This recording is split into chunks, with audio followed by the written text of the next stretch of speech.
Savez-vous quel est le véritable secret derrière l'incroyable fortune de Warren Buffett? Non, ce n'est ni la chance, ni un billet gagnant du loto, encore moins une formule magique sortie d'un vieux grimoire. Le secret est bien plus simple, et pourtant redoutablement puissant. C'est tout simplement le temps. Mais attention, le temps seul ne fait pas de miracle. Encore faut-il savoir l'apprivoiser, l'associer à la bonne stratégie.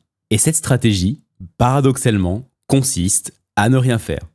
Surprenant, n'est-ce pas? Comment peut-on s'enrichir en ne faisant rien? Eh bien, Buffett a prouvé qu'en investissant dans quelques entreprises d'exception, protégées par ce qu'il appelle un avantage compétitif durable, alors le temps devient votre meilleur allié. Cet avantage, Buffett le compare à une douve médiévale, le fameux moat. Vous savez, ce large fossé creusé qui défendait le château fort contre les assaillants. Et tout comme un château fort imprenable, une entreprise dotée d'un tel rempart est quasiment imprenable par la concurrence. Elle augmente ses bénéfices année après année, défend ses marges, fidélise ses clients et génère une rentabilité exceptionnelle. Et le tout en offrant un risque incroyablement faible à long terme. C'est ce paradoxe qui a complètement bouleversé les croyances de Wall Street, selon lesquelles on devait impérativement augmenter le risque sous-jacent pour maximiser les gains. Buffett avait en fait découvert le saint graal de l'investissement. Des gains potentiellement illimités associés à une réduction du risque. Et cerise sur le gâteau, tant que vous ne revendez pas vos actions, vos richesses s'accumulent sans passer par la case impôt. Heureusement pour nous, cette philosophie d'investissement qui lui a permis de s'enrichir autant n'est pas restée confidentielle. Deux proches admirateurs de Buffett, Mary Buffett, sa belle-fille et David Clark, analystes chevronnés, ont condensé cette approche dans un ouvrage publié en 2007 intitulé « Warren Buffett et l'interprétation des états financiers à la recherche des entreprises qui possèdent un avantage compétitif durable ». Alors, Mary Buffett n'était pas une analyste de profession, mais elle a eu le privilège unique d'observer Buffett de près dans sa sphère familiale. Elle a transformé cette expérience intime en une capacité pédagogique rare, rendant accessibles les principes de l'oracle d'Omaha. David Clark, quant à lui, est venu compléter cette démarche en apportant la rigueur technique et l'analyse chiffrée. Et ensemble, ils n'ont pas été simplement diffuseurs de la pensée de Buffett, ils l'ont rendue compréhensible et applicable pour chacun d'entre nous. Et ce, à travers ce petit guide très facile à lire. C'est précisément ce que nous allons explorer dans cette vidéo. Pour vous donner une véritable grille de lecture, ce résumé s'articulera en 3 grandes parties. Premièrement, l'analyse du compte de résultat. Deuxièmement, l'analyse du bilan comptable. Et troisièmement, l'analyse des flux de trésorerie. 3 briques fondamentales qui composent tout simplement les états financiers d'une entreprise. 3 étapes qui, une fois maîtrisées, vous permettront d'identifier à travers la lecture des états financiers les entreprises réellement protégées par un avantage compétitif durable, plaçant ainsi dans vos mains le saint graal de l'investissement. Et pour illustrer cela, rien de mieux qu'un exemple concret. Je vous propose donc de plonger dans les chiffres d'Ecopoire, la société fictive créée par notre ami commun Maurice, spécialisée dans la production et la vente de poires de variété Guyot. Un cas pratique, simple et ludique, qui nous servira de fil conducteur pour comprendre pas à pas la méthode de Buffett. Mais avant de rentrer dans le vif du sujet, il est essentiel de comprendre un point fondamental. Selon Buffett, ces super entreprises se répartissent en 3 grands modèles économiques. Soit elles vendent un produit unique, comme Coca-Cola ou encore Procter & Gamble, soit elles vendent un service unique, c'est le cas de Moody's ou encore American Express, ou encore elles achètent à bas prix pour revendre un produit ou un service dont le public a régulièrement besoin. Et ça, c'est le cas de Costco ou encore Walmart. Dans les 3 cas, c'est la permanence de l'avantage compétitif découlant de ces 3 modèles qui crée la prospérité. Voilà pourquoi, lorsqu'il parcourt les états financiers, Buffett ne s'attarde pas sur un chiffre spectaculaire isolé, mais sur une qualité bien plus précieuse, la régularité, cette capacité à reproduire les performances encore et encore. Donc ce qui compte vraiment dans les éléments comptables que nous apprêtons à découvrir ensemble, c'est leur répétitivité sur le long terme. Car pour citer les auteurs, dans le monde des affaires, la durabilité d'un avantage compétitif, c'est comme la virginité, plus facile à protéger qu'à retrouver. Lorsqu'il part en quête d'une entreprise réellement protégée par un avantage compétitif durable, Warren Buffett commence toujours par le même point d'entrée, le compte de résultat. Ce document, publié chaque trimestre et à la fin de chaque année, raconte l'histoire financière de l'entreprise sur une période donnée. Son intitulé précise d'ailleurs toujours la période couverte, par exemple du 1er janvier au 31 décembre de l'année N. Et derrière cette apparente complexité, le compte de résultat repose en réalité sur 3 composantes essentielles. Le chiffre d'affaires, c'est l'argent qui entre. Les charges, c'est l'argent qui sort. Et enfin, le résultat, la différence entre les deux. Autrement dit, ce qu'il reste à la fin. Plongeons directement dans le compte de résultats de notre société fictive Ecopoire, fondée et dirigée par notre ami Maurice, spécialiste des poires Guyot. On y retrouve d'abord le chiffre d'affaires. C'est le point d'entrée de l'argent. C'est tout l'argent qui rentre dans l'entreprise grâce à ses ventes. Si Maurice vend par exemple 2 millions de poires Guyot à 50 cents l'unité à des supermarchés, son chiffre d'affaires annuel sera de 2 millions fois 50 cents égale 1 million de dollars. Mais Buffett insiste là-dessus. Un chiffre d'affaires impressionnant ne garantit ni des bénéfices et ni un avantage compétitif durable. Ce qui compte vraiment, ce sont les charges. Et Buffett aime d'ailleurs le répéter. Le grand secret pour gagner de l'argent, c'est d'en dépenser moins. La première catégorie de charges à examiner, ce sont le coût des biens vendus. En d'autres termes, tout ce qu'il faut dépenser pour produire les poires Guyot. Dans notre cas, cela inclut les graines des poiriers, l'engrais, l'eau, les fertilisants, les traitements bio, le carburant du tracteur agricole, les cagettes, les étiquettes et bien d'autres encore. Supposons que ces dépenses représentent un total de 400 000 $. Une fois ce montant soustrait du chiffre d'affaires, on obtient le résultat brut, qui est donc égal à 1 million moins 400 000 égale 600 000 $. Et ensuite, si l'on divise ce résultat brut par le chiffre d'affaires, on calcule la marge brute. Et c'est là un premier indicateur clé que Buffett examine avec attention. Il a en effet découvert que les meilleures entreprises, celles qui disposent d'un avantage compétitif solide, affichent des marges brutes élevées et stables dans le temps. Et oui, ces entreprises disposent d'un atout redoutable. Elles peuvent fixer leur prix avec beaucoup plus de liberté, sans craindre réellement la concurrence. C'est ce pouvoir de fixation des prix qui leur permet de garder leurs rivaux à distance. Prenons par exemple les sociétés favorites de Warren Buffett. Coca-Cola affiche une marge brute d'environ 60%. Moody's atteint même les sommets avec 73%. De manière générale, retenez cette règle simple. Lorsqu'une entreprise affiche une marge brute supérieure à 40%, qui reste stable, régulière, voire en progression, vous tenez sans doute un signe clair d'avantage compétitif durable. Évidemment, chaque secteur a ses spécificités, mais cette règle reste une boussole précieuse pour l'investisseur. Pour le cas de Ecopoire, cela nous donne marge brute égale résultat brut divisé par le chiffre d'affaires, égale 600 000 divisé par 1 million, égale 60%. Un premier point pour Maurice. Après avoir étudié ce premier indicateur, il est temps de s'attaquer au talon d'Achille de toute entreprise, les charges d'exploitation. Elles apparaissent juste en dessous du résultat brut et sont regroupées en 3 grandes catégories. La première catégorie de charges d'exploitation, ce sont les frais commerciaux, généraux et administratifs. Elles englobent un vaste ensemble de dépenses. Dans le cas de Ecopoire, on y retrouverait les salaires des employés, les campagnes publicitaires pour promouvoir les poires Guyot sur le marché, les flyers, l'essence, les honoraires du cabinet comptable ou encore les loyers des bureaux. Au total, disons que tout cela représente environ 300 000 $ par an. Et une entreprise réellement protégée par un avantage compétitif durable sait parfaitement maîtriser ses coûts et les maintenir régulièrement à un niveau bas par rapport au résultat brut. Buffett a une règle simple. Si une société dépense moins de 30% de son résultat brut dans ses frais commerciaux généraux et administratifs, c'est souvent le signe d'un avantage compétitif solide. Historiquement, Coca-Cola a dépensé en moyenne seulement 20% de son résultat brut en frais commerciaux et administratifs. Ecopoire, en revanche, se situe à 300 000 divisé par 600 000 égale 50%. Un chiffre bien plus élevé qui montre que Maurice a encore une marge de progression sur ce point. Autre poste essentiel à examiner, la recherche et développement. Mais alors pourquoi ? Parce qu'une entreprise qui doit sans cesse réinventer ses produits ou services pour rester compétitive a en réalité beaucoup moins de chances de conserver un avantage compétitif sur la durée. C'est d'ailleurs le piège dans lequel tombent de nombreuses sociétés technologiques. Elles dépensent des sommes colossales en R&D juste pour rester dans la course.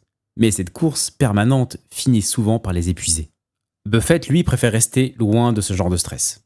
Les auteurs prennent l'exemple du géant technologique Intel, autrefois leader mondial des microprocesseurs qui avait pour habitude de dépenser plus de 30% de son résultat brut en frais de R&D. Et ce pour rester compétitif, mais qui a malheureusement fini par se faire dépasser par ses concurrents. Alors que de son côté, Coca-Cola, qui vend la même boisson depuis plus de 100 ans, n'a pas besoin d'engager des frais colossaux en recherche et développement pour continuer à vendre, car cette boisson que tout le monde connaît n'a pas besoin d'être reformulée constamment pour inonder le marché. Voici la règle d'or de Buffett. Des lourdes dépenses en recherche et développement sont une faille dans l'avantage compétitif d'une entreprise et cela met en danger ses fondamentaux à long terme. Concrètement, lorsque Buffett analyse une société, il essaye en général de voir cette ligne aussi faible que possible proportionnellement à son résultat brut. La bonne nouvelle pour Maurice et son entreprise Ecopoir, c'est que ses frais de R&D sont assez modestes, environ 20 000 $ par an. Ces dépenses couvrent en fait les études agronomiques pour rendre les poiriers plus résistants et la recherche de fertilisation bio. Le ratio frais de R&D divisé par le résultat brut est donc égal à 20 000 divisé par 600 000 égale 3%. Autrement dit, Maurice ne dépense que 3% de son résultat brut en frais de recherche et développement. Un niveau tout à fait raisonnable, surtout si on le compare par rapport à celui d'Intel. Et enfin, il nous reste à examiner les dépréciations. Car oui, les machines, les bâtiments, les équipements d'une entreprise s'usent avec le temps. Et cette usure, comptablement, se traduit par une charge appelée dépréciation. Prenons un exemple simple. Si Maurice achète un tracteur agricole à 100 000 $, prévu pour une durée de 10 ans, il inscrira chaque année pendant 10 ans une charge de 100 000 divisé par 10 égale 10 000 $ dans la ligne dépréciation. Et ce que Warren Buffett a découvert, c'est que les entreprises qui possèdent un avantage compétitif durable ont tendance à afficher des coûts de dépréciation plus faibles en pourcentage de leur résultat brut. Les dépréciations de Procter & Gamble s'élèvent régulièrement à environ 8% de son résultat brut. Voici donc la règle qu'on pourrait se fixer. Les dépréciations ne doivent jamais dépasser 10% du résultat brut. Pour Ecopoir, cela nous donne 10 000 divisé par 600 000 égale 2%. C'est parfait. Un nouveau point pour Maurice. Bon, avec ces trois composantes, nous obtenons le total des charges d'exploitation, ce qui nous permet ensuite de calculer le résultat d'exploitation. Pour Ecopoir, si l'on soustrait le résultat brut aux charges d'exploitation, on obtient 270 000 $. C'est son résultat d'exploitation. Et malheureusement, les charges ne s'arrêtent pas là. Il faut encore déduire les charges d'intérêt. Dans le cas de Ecopoir, cela correspond aux mensualités que Maurice doit rembourser pour son emprunt de 90 000 $ sur 10 ans, contracté afin de financer son nouveau tracteur agricole. Et cela représente une charge d'environ 11 000 $ par an. Buffett a fait une observation intéressante. Les entreprises véritablement solides supportent très peu, voire pas du tout de charges d'intérêt. Par exemple, Procter & Gamble, protégé par un avantage compétitif historique, ne consacre qu'environ 8% de son résultat d'exploitation au paiement de ses intérêts. D'où la règle simple à retenir de Buffett. Si une entreprise verse moins de 15% de son résultat d'exploitation en charges d'intérêt, elle a de fortes chances d'être protégée par un avantage compétitif durable. Pour la société Ecopoir, ce serait donc 11 000 $ divisé par 270 000 $ égale 4%. Encore un point de plus pour Maurice. Allez, encore une dernière ligne à examiner dans les charges. Les profits ou pertes sur cession d'actifs.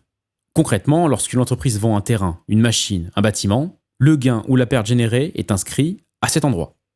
Alors cette ligne, elle toute seule, n'a pas beaucoup d'intérêt pour déterminer si l'entreprise a un avantage compétitif durable. Et selon Buffett, il ne faudrait même pas l'inclure dans le calcul du bénéfice net qui vient juste après. Heureusement pour Ecopoir, cette année-là, cette ligne est à zéro, car Maurice n'a cédé aucun actif. Et lorsque l'on retranche ces deux dernières lignes au résultat d'exploitation, on obtient le résultat avant impôt. Pour notre société Ecopoir, il sera de 259 000 $. Cette ligne, c'est en fait le résultat d'une entreprise après déduction de tous ses frais, mais avant le prélèvement fiscal.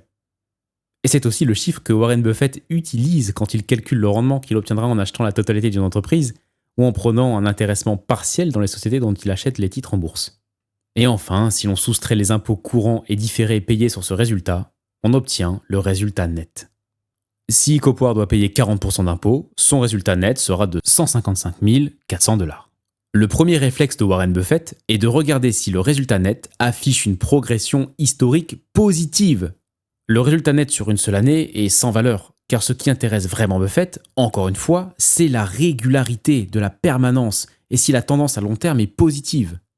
Et ensuite, comme nous l'avons vu en début de partie, le chiffre d'affaires seul ne nous apprend pas grand-chose sur les fondamentaux économiques d'une entreprise. Par contre, son ratio résultat net divisé par le chiffre d'affaires, soit la marge nette, peut nous en dire long sur la santé économique de l'entreprise comparée à celle de ses concurrents. Une affaire formidable comme Moody's gagne environ 31% de son chiffre d'affaires en résultat net. Voici donc la règle d'or de Buffett. Mais encore une fois, il peut y avoir des exceptions. Si l'entreprise affiche un résultat net historique positif, croissant et supérieur à 20% de son chiffre d'affaires, soit une marge nette supérieure à 20%, alors il y a de fortes chances qu'elle profite d'un quelconque avantage compétitif durable. Pour Ecopoir, sa marge nette sera de 155 400 divisé par 1 million égale 16%. Donc le seuil de 20% n'est malheureusement pas atteint pour la société Ecopoir. Chers investisseurs, avant de passer à la seconde partie, récapitulons ensemble la checklist du compte de résultats que nous venons de parcourir. La marge brute doit être supérieure à 40%. Les frais commerciaux généraux et administratifs doivent être inférieurs à 30% du résultat brut. Les frais de R&D doivent être le plus proche de 0% du résultat brut. Les dépréciations doivent être inférieures à 10% du résultat brut. Les charges d'intérêt doivent être inférieures à 15% du résultat d'exploitation. Le résultat net doit être positif et croissant.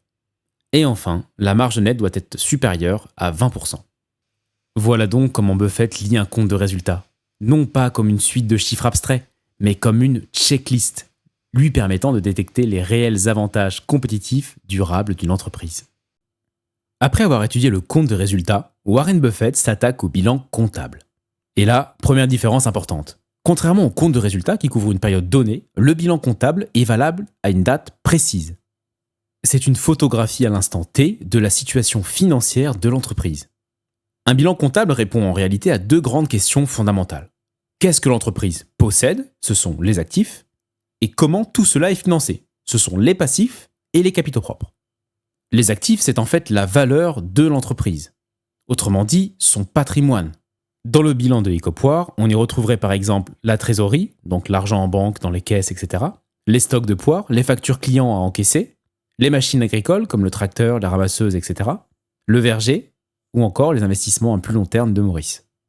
Et en sommant tout simplement la valeur de tout ce que possède l'entreprise, on obtient le total des actifs. Dans notre cas, Ecopoir possède un total de 1 070 000 $ d'actifs.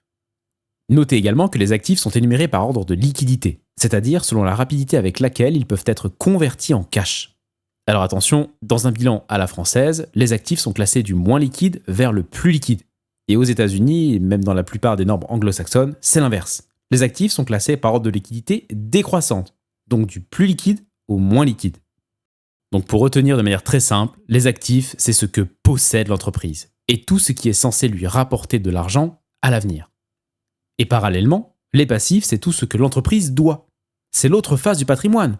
Comment a-t-elle financé tout ce qu'elle possède ? Cette partie du bilan est décomposée en deux grandes catégories. Nous avons les passifs, donc ce que l'entreprise doit à des tiers. Par exemple, les comptes débiteurs, donc les factures du fournisseur d'engrais non encore payées, par exemple. Les charges à régler, comme la TVA redevable, les salaires des employés de Maurice, ou encore le loyer des bureaux. Les dettes à court terme, c'est-à-dire devant être remboursées dans l'année. Et enfin, les dettes à long terme. Et ici, on y retrouverait par exemple le prêt bancaire de 90 000 $ que Maurice a dû contracter pour l'achat de son nouveau tracteur agricole. Et ensuite, nous avons les capitaux propres, qui englobent d'abord ce que les actionnaires ont investi dans la société, donc 100 000 $ pour le cas de Ecopoir, les bénéfices non distribués, c'est-à-dire les bénéfices conservés par l'entreprise, dans l'autre cas, ils sont accumulés à 700 000 $, et enfin, les réserves d'actions. Les capitaux propres ne sont pas une dette au sens strict, car on ne rembourse pas les actionnaires comme une banque, mais ça reste une obligation envers eux, car ils attendent un retour sur leur mise. Donc pour retenir, les passifs, c'est ce que l'entreprise doit, soit aux banques, soit aux fournisseurs, à l'État ou à ses actionnaires. Ce petit rappel étant fait, rentrons maintenant dans les indicateurs que regarde Buffett avec le bilan d'Ecopoir. Dans la partie actifs, Buffett commence par jeter un œil aux liquidités. Alors, un haut niveau de liquidité est un bon point, mais le plus important, c'est de savoir comment ces liquidités ont-elles été générées. Car fondamentalement, il existe pour une entreprise 3 façons de se créer un surplus de liquidité important. Elle peut émettre de nouvelles actions ou de nouvelles obligations et les vendre au public. Elle peut vendre une partie de ses activités existantes ou de ses actifs. Ou bien, elle génère tout simplement, par son activité opérationnelle, plus de liquidité qu'elle n'en dépense. Et c'est ce dernier cas qui intéresse Buffett. Et pour s'en assurer, les auteurs recommandent de scruter le bilan comptable des 7 dernières années. Si nous voyons des liquidités qui s'accumulent au même rythme que les bénéfices, sans dette, sans vente d'actifs, sans émission d'actions ou d'obligations, nous sommes probablement tombés sur une excellente entreprise. Car au cas où vous l'auriez oublié, les liquidités sont reines dans les temps difficiles. Et si nous en possédons et que nos concurrents en manquent, alors nous sommes en position de force. Bon, et rassurez-vous, j'ai fait l'exercice pour les bilans d'Ecopoir, les liquidités sont bien en progression constante par rapport aux résultats nets sur les 7 dernières années. Buffett regarde ensuite les stocks. Alors pourquoi les stocks? Comme nous l'avons vu précédemment, les sociétés qui possèdent un avantage compétitif durable vendent des produits qui sont très peu sujets à des modifications, et donc ne deviennent jamais obsolètes. Et c'est un avantage auquel Buffett tient beaucoup. Lorsque vous essayez d'identifier une entreprise qui possède un avantage compétitif durable, recherchez un stock et un résultat net qui progressent de concert. Car cela signifie que l'entreprise trouve des moyens d'augmenter ses ventes et que cette augmentation des ventes s'accompagne mécaniquement d'une augmentation de stock, ce qui lui permet de faire face en temps et en heure aux commandes de ses clients. Et réciproquement, cela permet aussi de s'assurer que les stocks ne s'accumulent pas trop vite par rapport au rythme des ventes, ce qui permet donc d'éviter les surcoûts inutiles. Alors malheureusement, en rentrant un peu dans le détail, pour Ecopoir, je me suis aperçu d'une chose. Cette année-là, les ventes de poires ont légèrement chuté. Mais Maurice, lui, a continué de produire à plein régime. Résultat, les poires se sont entassées dans les entrepôts, puis dans les bureaux, puis carrément sur le parking de ses salariés. Et tout ça, ça coûte cher. Entrepôts, réfrigération, logistique. Pire encore, les poires produites aujourd'hui concurrencent celles qui n'ont pas encore été vendues. Et pour écouler ses stocks, Maurice devra baisser ses prix l'année prochaine, ce qui rognera ses marges et donc ses bénéfices. Retenez donc cette règle pour ne pas vous retrouver dans le même cas que Maurice. Les quantités de stock doivent progresser à la même vitesse que les ventes. Ce point n'est malheureusement pas validé pour Ecopoir. Et enfin, dans les actifs, Buffett finit par regarder les investissements à long terme. C'est en fait la ligne du bilan sur laquelle sont enregistrés les investissements à long terme, c'est-à-dire sur plus d'un an, tels que les actions, les obligations ou encore l'immobilier. Et les investissements à long terme d'une entreprise peuvent nous renseigner énormément sur l'orientation des dirigeants en ce qui concerne leur stratégie d'investissement. Est-ce qu'ils investissent eux-mêmes dans d'autres entreprises qui possèdent un avantage compétitif durable? Si Maurice décide d'allouer une partie des liquidités générées par son activité dans un investissement long terme comme la holding de Buffett, Berkshire Hathaway, c'est un excellent point. Avec cette information, on peut donc conclure que Maurice sait consolider de manière viable et pérenne ses liquidités à long terme. Bon, pour ce point, de manière générale, essayons donc de voir où sont placés les investissements à long terme de la société que nous étudions. Et le mieux étant qu'ils soient eux-mêmes investis dans des entreprises possédant un avantage compétitif durable. Car pour citer les auteurs, embrassez autant de fois qu'il faudra une entreprise crapaud avec un avantage compétitif durable et elle se transformera en princesse des affaires. Une fois ces 3 points observés, Buffett se tourne vers l'autre côté du bilan comptable, à savoir les passifs et les capitaux propres. Et dans les parties passifs, il commence par la dette à long terme. Dans un bilan comptable, la dette à long terme désigne la dette qui arrive à maturité au-delà de l'année en cours. Et Buffett a remarqué que les entreprises qui excellent en ont peu. C'est parce que ces entreprises sont tellement profitables qu'elles autofinancent leurs besoins d'expansion et leurs acquisitions, et de cette manière, elles ne sont jamais contraintes d'emprunter de grosses sommes d'argent. Selon Buffett, afin de s'assurer que l'entreprise n'est pas trop endettée proportionnellement à ce qu'elle est capable de générer grâce à son activité opérationnelle, il faut s'assurer que l'entreprise doit engranger suffisamment de bénéfices annuels pour pouvoir rembourser la totalité de sa dette à long terme en 4 ans maximum. Autrement dit, il faut vous assurer que le ratio debt to income, c'est-à-dire la dette à long terme divisée par les bénéfices annuels, est inférieur à 4. Alors, pour Ecopoir, rappelez-vous, son bénéfice net, on le retrouve à la fin du compte de résultat, vu en première partie, et il était de 155 400 $. Dans ce cas, son debt to income sera de 90 000 $, divisé par 155 400 $ égale 0,58. Autrement dit, Maurice peut rembourser la totalité de sa dette à long terme en une demi-année de résultat net. Nous n'avons donc aucune inquiétude à avoir sur la dette d'Ecopoir.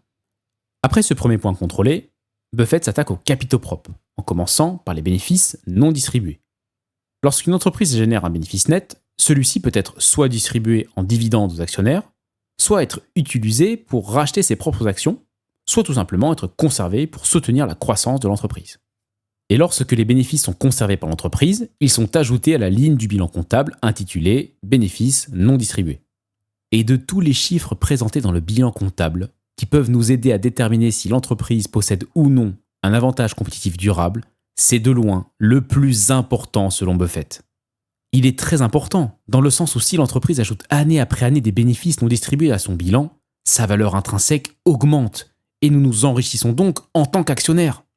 Il est donc crucial de contrôler que les bénéfices non distribués sont en croissance année après année dans le bilan comptable. Gardez aussi en tête que la croissance des bénéfices non distribués n'est pas forcément et uniquement due à l'augmentation des ventes. Une partie peut venir de l'acquisition d'autres entreprises. Lorsque Procter & Gamble a racheté Gillette en 2005, ses bénéfices non distribués ont bondi de 13 à 31 milliards. Bon, et pour Ecopoir, pas d'inquiétude, je me suis assuré que les bénéfices non distribués se sont bien accumulés de façon croissante ces dernières années. Vient ensuite les actions ordinaires.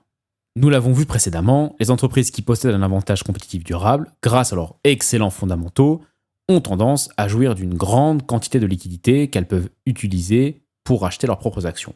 Ce qui est un excellent point pour nous en tant qu'actionnaires. Et lorsque l'entreprise rachète ses propres actions, celles-ci apparaissent en réserve dans le bilan comptable. Elles sont en fait autodétenues par l'entreprise. L'entreprise peut alors soit les annuler, soit les conserver afin de se laisser la possibilité de les réémettre plus tard. Et Buffett adore quand une société rachète et annule ses propres actions. Car mécaniquement, le bénéfice par action augmente, car il y a moins d'actions en circulation. Et les actionnaires restants voient ainsi leur part du gâteau croître. Voici donc la règle d'or. La présence de réserves d'actions dans le bilan comptable ainsi qu'un historique de rachat d'actions sont un bon indicateur d'un potentiel avantage compétitif durable. Et sur le bilan d'Ecopoir, on voit apparaître un chiffre négatif, moins 30 000 $. Eh bien, c'est un excellent point. Cela signifie que Maurice a racheté pour 30 000 $ d'actions en circulation.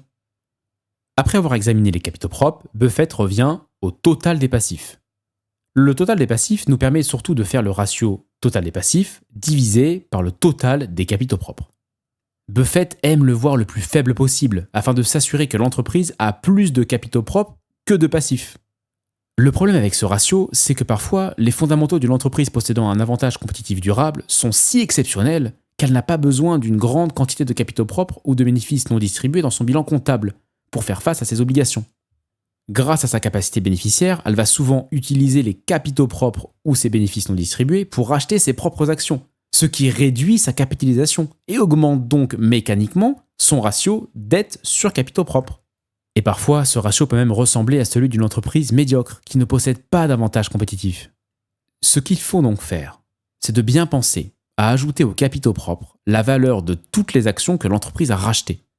Et nous obtenons ainsi le ratio dette ajusté au rachat d'actions divisé par le total des capitaux propres. Et la règle ici, c'est qu'à chaque fois que nous voyons un ratio dette ajusté des rachats d'actions divisé par le total des capitaux propres inférieur à 0,8, il y a de grandes chances que notre entreprise possède un avantage compétitif durable. Faisons le calcul ensemble pour la société Ecopoir. Le total des passifs est de 300 000 $, et sur le total des capitaux propres, nous devons inscrire 100 000 $ d'actions, plus 700 000 $ de bénéfices non distribués, auxquels nous devons ajouter 30 000 $ d'actions que Maurice a rachetées cette année-là. Et cela nous donne 0,36. Il n'y a donc aucune inquiétude à avoir pour la société Ecopoir. Et enfin, la dernière chose qui intéresse Buffett dans le bilan comptable, c'est le ROE, c'est-à-dire le Return on Equity, autrement dit le rendement du capital. Ce ratio est en fait égal au résultat net divisé par le total des capitaux propres. Ce que Buffett a découvert, c'est que les entreprises qui jouissent d'un avantage compétitif durable affichent des rendements sur capitaux propres bien supérieurs à la moyenne. Coca-Cola, la favorite de Buffett, affiche un rendement du capital de plus de 30%. Et oui, un rendement du capital élevé signifie que l'entreprise fait bon usage des bénéfices qu'elle ne distribue pas. On pourrait retenir la règle suivante. Un ROE élevé, c'est-à-dire supérieur à 20%, est un bon signe d'avantage compétitif durable. Pour Ecopoir, son ROE sera de 155 400 $ divisé par 700 070 000 $ égale 21%. C'est donc un excellent point. Et nous avons terminé avec le bilan comptable. Je vous propose de rebalayer ensemble tous ces critères. Dans notre checklist, il faut s'assurer que les liquidités sont en augmentation de concert avec le résultat net. Les stocks doivent progresser proportionnellement au résultat net. Les investissements à long terme doivent être intelligents. Le ratio dette à long terme divisé par le résultat net doit être inférieur à 4. Le total des passifs divisé par le total des capitaux propres doit être inférieur à 0,8. Les bénéfices non distribués doivent être positifs et croissants. Nous devons voir un historique de rachat d'actions. Et enfin, le ROE doit être supérieur à 20%. Et enfin, la dernière étape du voyage de Buffett, c'est l'examen du flux de trésorerie. Le flux de trésorerie, c'est le mouvement réel d'argent dans l'entreprise. Contrairement au bilan comptable qui montre un bénéfice comptable, le tableau des flux de trésorerie montre le cash qui rentre et le cash qui sort réellement. C'est très simple. Si Maurice a signé un contrat avec plusieurs supermarchés, il peut afficher un bénéfice net positif dans ses comptes. Mais si les supermarchés ne l'ont pas encore payé, il n'aura aucune trésorerie disponible. Le flux de trésorerie, c'est en fait le nerf de la guerre. C'est lui qui permet de payer les salaires, les fournisseurs, les impôts et d'investir pour l'avenir. Et comme le compte de résultat, l'état des flux de trésorerie couvre toujours une période donnée. Et il se divise en 3 grandes parties. Nous avons d'abord le flux de trésorerie d'exploitation. C'est le cash généré par l'activité normale de l'entreprise. Vendre ses poires, payer ses engrais, les salaires, l'électricité, etc. Ça commence par le résultat net, auquel vient s'ajouter les dépréciations et les amortissements. Et oui, bien qu'il s'agisse d'une dépense réelle d'un point de vue comptable, elle ne consomme pas de liquidité, car elle représente de l'argent qui a été dépensé il y a plusieurs années. La deuxième partie, c'est le flux de trésorerie d'investissement. C'est tout simplement l'argent dépensé dans les investissements. On y retrouve les sorties de capitaux, aussi appelées CAPEX pour capital expenditure. Pour le cas de Ecopoire, c'est par exemple le remplacement du tracteur agricole ou encore l'achat de nouveaux poiriers. Et ensuite, nous avons les placements financiers de Ecopoire. C'est souvent un flux négatif car l'entreprise dépense pour préparer sa croissance future. Et enfin, la dernière partie est composée du flux de trésorerie de financement. C'est la manière dont l'entreprise se finance auprès de ses actionnaires ou des banques. Dans cette partie, il y a le remboursement du prêt bancaire que Maurice a dû contracter pour l'achat d'un nouveau tracteur agricole, les dividendes versés aux actionnaires, et l'émission, le rachat d'actions et obligations. C'est ici que l'on voit si l'entreprise a besoin de lever de l'argent à l'extérieur, ou si, au contraire, elle peut en distribuer. Et maintenant, en additionnant ces 3 blocs, exploitation, investissement et financement, on obtient l'évolution nette de la trésorerie de l'entreprise.